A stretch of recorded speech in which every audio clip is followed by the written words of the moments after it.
আমাদের এখানে কোনো সমস্যা নাই। আমরা সকালবেলা আইসা শুনি রুগী মারা গেছে, আমরা ভাবছি স্বাভাবিক, আল্লাহ তাআলা নিয়ে গেছে, হায়াত শেষ। কিন্তু আমরা আসার পরে এখন রুমে ঢুকে দেখছি যে রুমের মধ্যে যাওয়ার পরে দেখছি যে রুমের মধ্যে বড় মাসে দমাটকে আসতেছে এবং এখন এসি রানিং, কিন্তু রাত্রে এসি বন্ধ করে দিচ্ছে ডাক্তার। এই যে নার্স এবং ডাক্তার তারা কি দেখেন রুমটার মধ্যে শ্বাস বন্ধ হয়ে আসে, এই বাচ্চাগুলো কিভাবে রাখে? আপনি আসেন আমার সাথে, আসেন আচ্ছা দেখেন রুমে ভিতরে যান, ভিতরে যাই একটু দেখেন যে শ্বাস বন্ধ হয়ে গেছে। ওর তো ভিতরে অনেকগুলা লাইট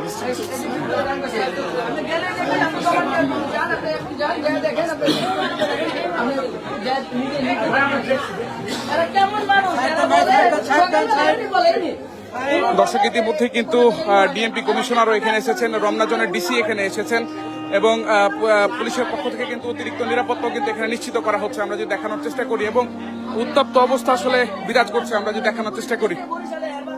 কখন এই ঘটনা ঘটেছে একটু বলবেন? কখন এই ঘটনা ঘটেছে একটু বলবেন? সকালবেলা আমরা শুনছি আমাদের বাইরে ছেলেটা হয়েছে, সুস্থ ছেলে মারা গেছে। সকালবেলা আমরা শুনছি হাসপাতালে আসছি, লাশ দিয়ে চলে যাবো। আসার পরে শুনি 11 জন, ওই ওয়ার্ডের 11 জন বাচ্চা মারা গেছে।